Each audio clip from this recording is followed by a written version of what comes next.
And given the fact that so many customers today, big customers, have made net zero commitments themselves, it does create this relationship with them where we work together to help them achieve their goals while we achieve our own. And ultimately, the goals of the planet. Welcome to Smarter Markets, a free weekly podcast featuring stories from the entrepreneurs and icons of commodities, capital markets, and technology, ranting on the inadequacies of our systems and riffing on ideas for how to solve them. Together, we explore the question, is capitalism in crisis, and will building smarter markets be the antidote?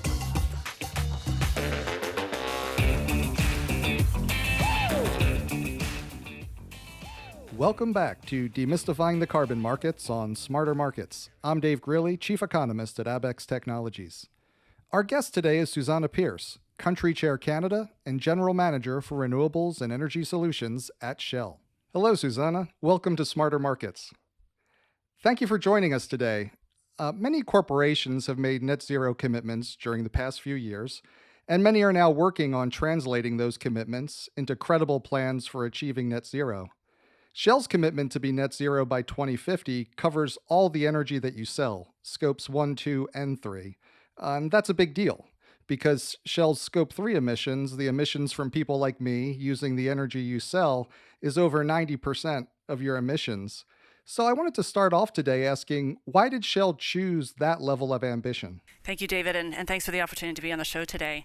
It's an important question because for us, indeed, it's a significant level of ambition. When companies talk about net zero, very often they're talking about the emissions that they create when they consume energy.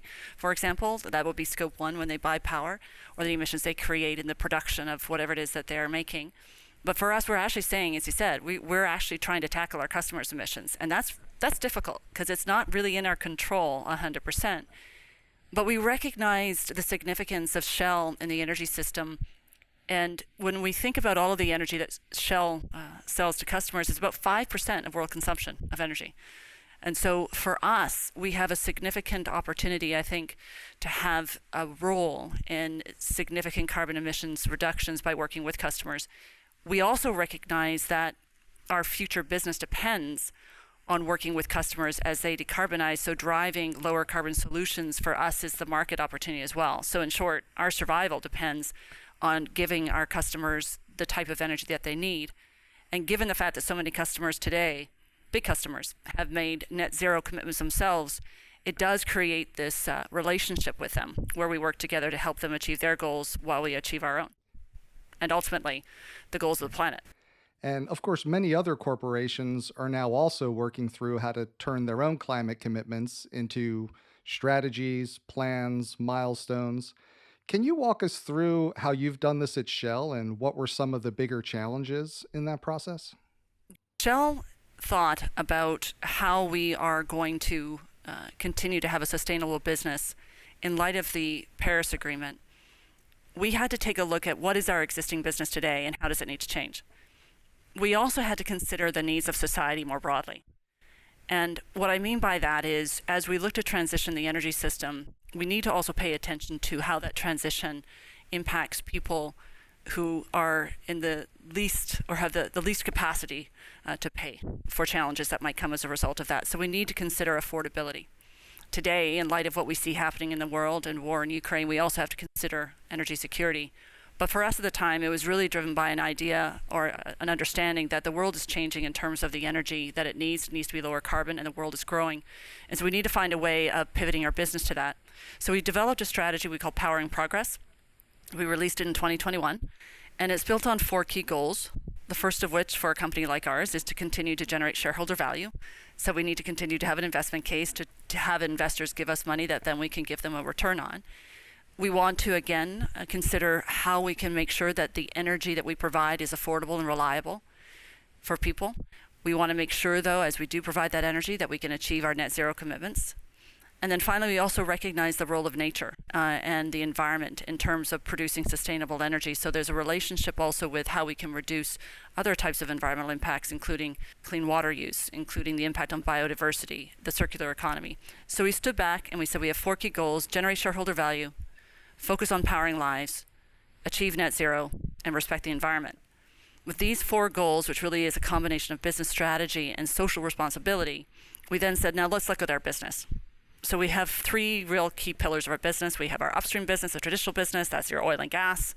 We have our transition business, which is integrated gas as well as chemicals. And then our growth business, which is really looking at renewables, carbon capture sequestration, hydrogen and lower carbon fuels, and nature-based systems. And we recognized that the ability of us to continue to supply energy today and to generate revenues from that will help us then fund the transition business and the growth business. So we need to have a very careful calibration between each of those 3 pillars to make sure we're working with society to achieve those 4 goals of our great strategy. So really it's taking a step back, looking at where society is going, where the climate needs us to go, looking at existing business and finding the right calibration between the 3 pillars so that we can provide energy today, but then continue to transition and meet our goals of powering progress. And your transition pillar, it includes the use of natural gas. And I'd love you to talk a little bit about why you believe shifting to natural gas should be a part of achieving net zero.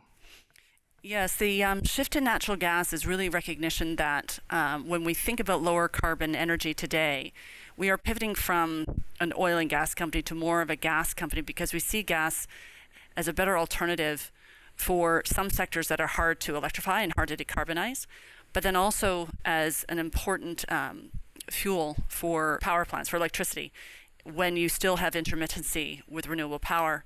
What we see happening actually in the world today, and you see it in Germany and you see it in China, is that there continues to be a fallback on coal-fired power.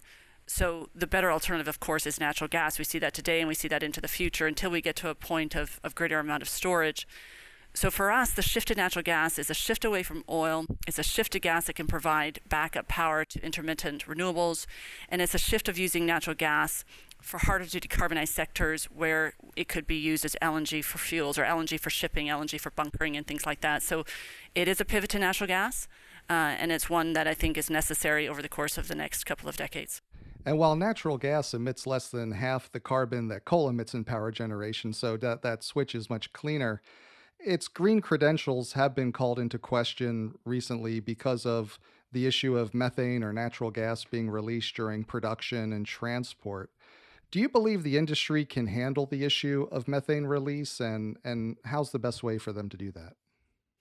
Well, first off, the industry must. There's no question that we have to, the oil and gas sector, and then all who contribute to methane emissions must, because of the potency of methane.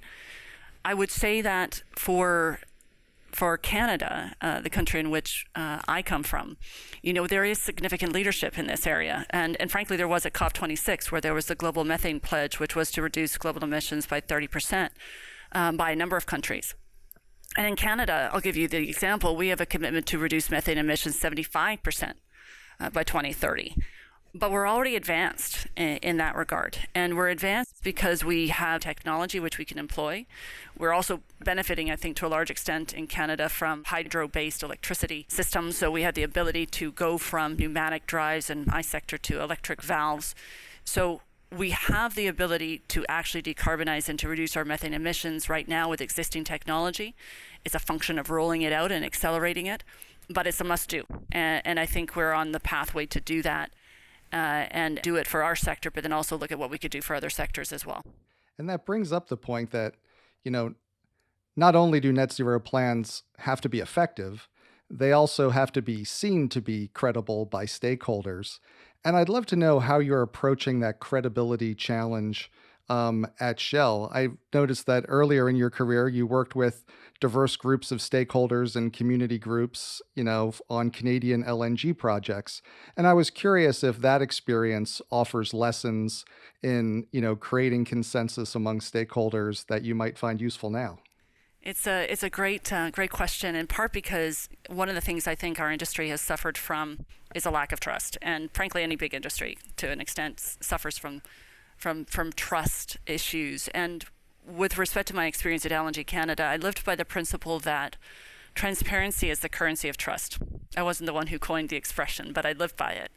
And therefore, you need to make sure that the communities where you operate, in this case, many Indigenous communities where we were looking to partner and build our facility, we wanted to make sure they understood what we were trying to do and we worked together to do it. And then in particular where we were trying to do difficult things, that again, we were very open with what was happening. In the case for our company on GHGs and any company, frankly, as it relates to environmental issues, we need to be upfront about it. And we need to make sure that there is a clear understanding and a credible understanding of what the real impacts are. And so in the case of greenhouse gases, for Shell, our company, we've developed or we use the net carbon footprint metric and methodology to assess our carbon intensity of our fuels. And that's the emissions that we produce and we sell to our customers. And that starts, at least with an agreement, okay, this is how you're measuring it. And then it's a function of, well, now let's make sure that you're reporting against it. Let's understanding where you start, and then let's get into a regular drumbeat of when you're reporting in a way that is credible, can be assured by third parties, and that you build confidence that there's nothing that's really being missed. So with respect to what Shell has done also as part of its strategy, we were the first to come forward to our shareholders and provide to them our energy transition strategy and put it to a vote. Say, this is what we're planning to do. So we also have the ability for our shareholders to know quite clearly what we're doing and put it to a vote. Then we will report against our success. So as we've set these targets towards net zero, we will come back every year and show how we're doing. We'll also come back every 3 years and update our strategy. We've also tied our executive compensation for thousands of folks in our organization to what we're doing to actually reduce emissions. So they are also compelled to act. So coming back to the first part of your question, for me, it is about the relationship with stakeholders. It's founded on trust and an understanding that we will be right up front with how we're doing to maintain that relationship over time. So transparency is the currency of trust. I like that line. I'm going to have to steal that as well. I wanted to return for a moment to the meeting the Scope 3 emissions targets. This requires Shell not only to supply lower carbon energy sources, but also consumers having made investments in the new plant, the new equipment, the new vehicles that can use these lower carbon energy sources. How big of a hurdle is that, and how is Shell working with its customers to overcome that hurdle? Well, I think the hurdle is less high today than it was maybe even 2 years ago. And part of the reason for that is we're beginning to see, as I mentioned earlier, that customers have their own net zero commitments. They've made very public commitments to reduce their emissions. Whereas in the past, we could produce all the clean energy in the world. We know how to do it. But if nobody's buying that clean energy, then we're not creating an economic value to our shareholders. So for us, the important thing we see now is that customers and Shell can work together to design solutions for them to decarbonize. It requires an affordable alternative than what they're using. It requires an investment in technology in many circumstances. But because we've started with some shared goals, we now have the ability to work back and decide, well, what are the constraints? What are the enablers? How can we find a way of, if in the case of hydrogen, creating hydrogen that is at least price equivalent to the alternative that you might buy, such as diesel? And so we have now started with a customer back, and then we can look across the entire ecosystem, particularly within different types of sectors. So whether that's heavy duty transport, marine or aviation, and say, okay, how do we work back from you, customer? And then find the pathways for you to decarbonize. Importantly, the role of government is critical because the government has the ability to establish regulations as well as to drive fiscal incentives. So a little bit of the stick and the carrot, which can help enable the transition more effectively. And helps us as producers find ways of saying, okay, it's more economic for us to produce a lower carbon fuel because we would either pay a carbon tax or we'll be able to generate a credit. And for customers, it enables them to see, okay, we can actually buy this fuel because the producer's creating it, and it gives them more certainty. So it creates a new type of relationship that, again, is great because it's a much better starting point than where we've ever been. The role of government is absolutely crucial because in a world where we need to accelerate the transition, really think about between now and 2030, we cannot do it on our own. But we're starting in a better place today than we were 2 years ago. But again, there's no doubt there's a real sense of urgency and a demand that we work even closer together than we ever have.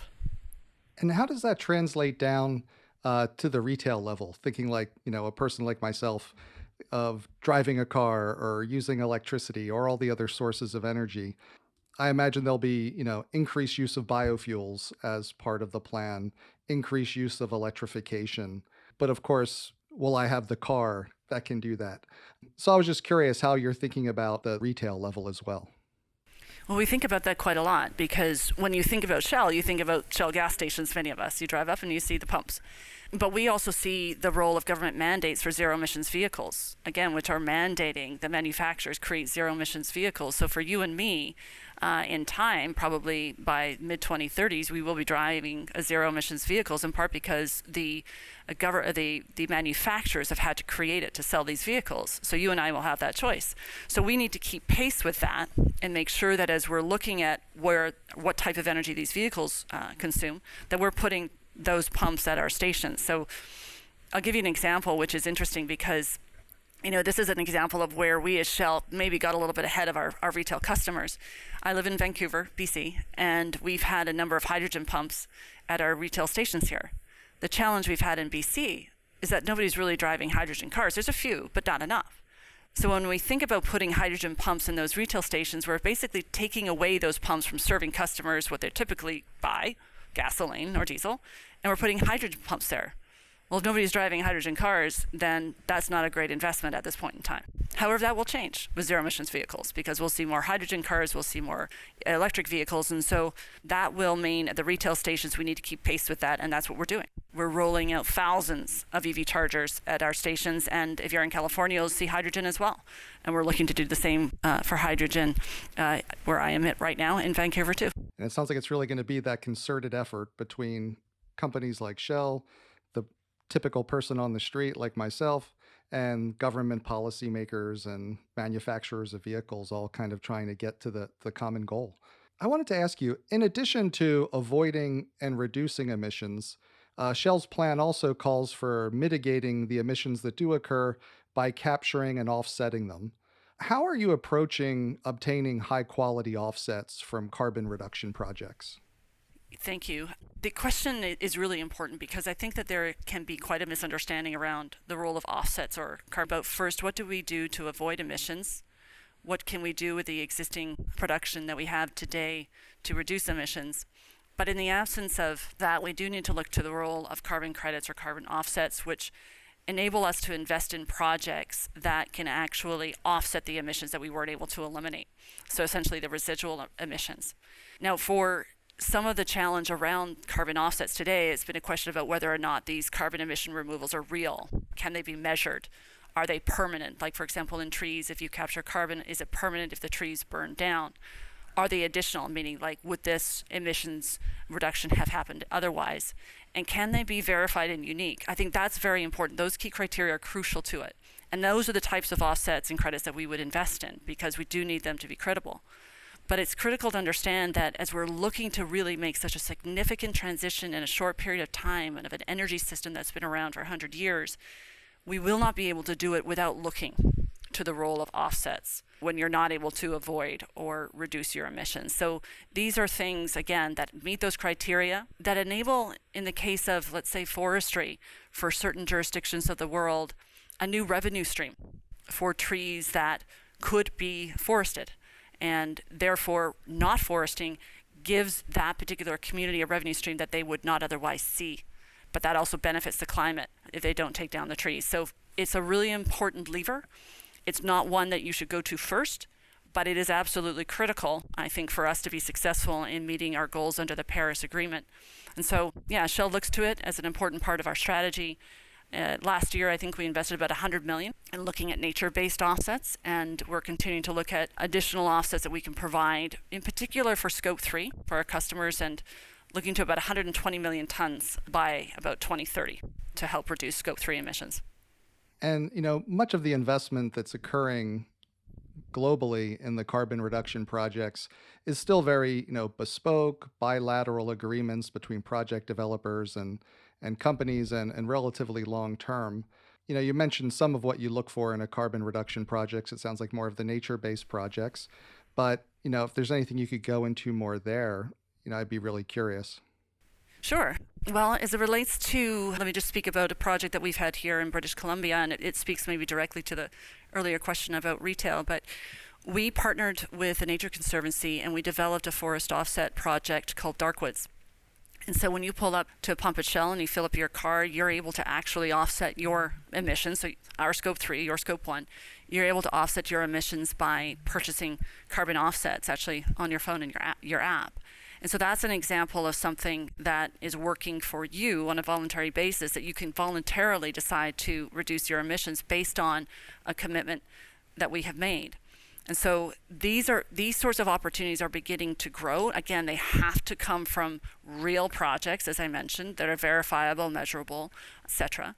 But we're beginning to see more and more because I think there's an understanding about the urgency and the need for carbon offsets.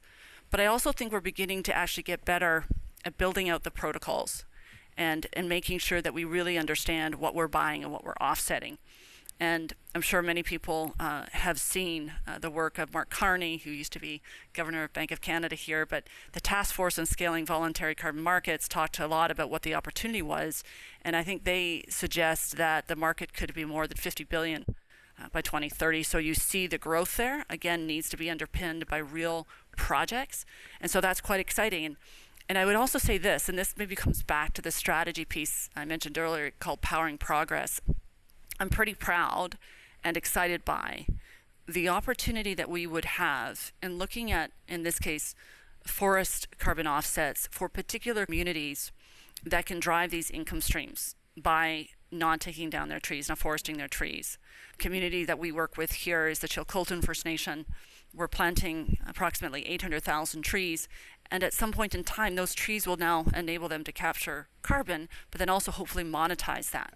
And that creates that new income stream. So again, lots of development underway.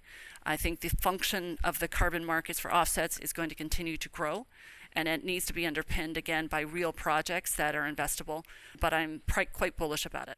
Right. And you said, as Mark Carney's task force and others point to carbon markets becoming very large markets in the future. And of course, they're small today, small and growing very rapidly. And I think a lot of their success will be underpinned by commercial users like yourselves, finding them useful and finding them a good part of meeting your goals. And so I wanted to know, what are some of the things that you think would make carbon markets more useful for companies like Shell looking to make their net zero goals? And maybe how would you like to see these markets develop so that they would be more useful to your commercial needs?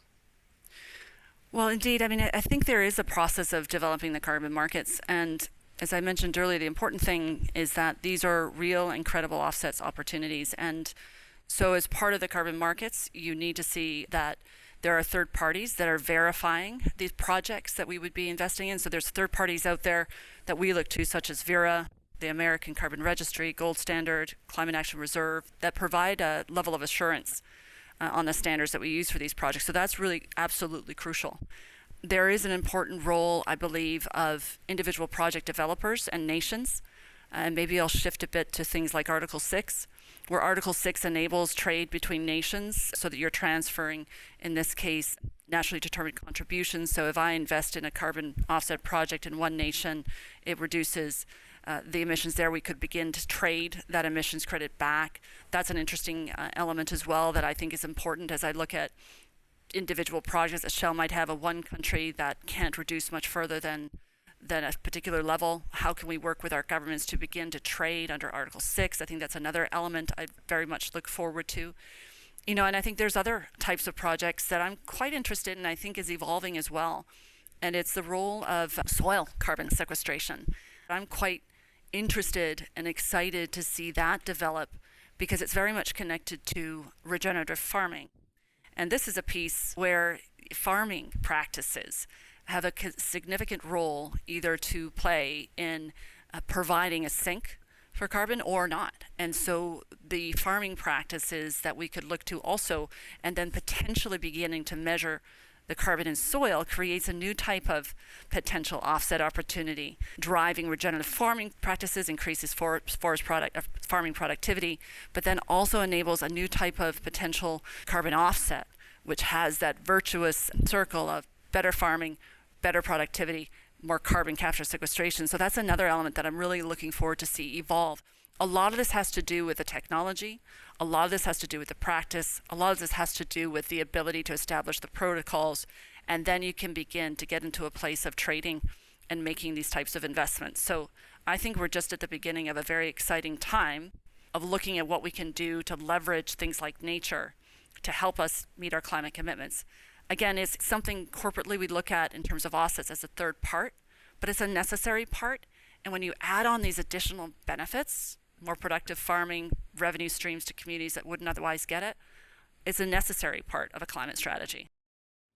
Thanks again to Susannah Pierce, Country Chair Canada and General Manager, Renewables and Energy Solutions at Shell. We hope you enjoyed the episode. Please join us next week with our guest, Corinne Boone, a true climate market pioneer and current Group Head Americas at Air Carbon. That concludes this week's episode of Smarter Markets. For free episode transcripts, visit smartermarketspod.com. Smarter Markets is 100% listener-driven, so please help more people discover the podcast by leaving a review on Apple Podcast or your favorite podcast platform. Smarter Markets is presented for informational and entertainment purposes only. The information presented on Smarter Markets should not be construed as investment advice. Always consult a licensed investment professional before making investment decisions. The views and opinions expressed on Smarter Markets are those of the participants and do not necessarily reflect those of the show's hosts or sponsors. Smarter Markets, its producers, sponsors, and hosts, Eric Townsend and Abex Technologies, shall not be liable for losses resulting from investment decisions based on information or viewpoints presented on Smarter Markets.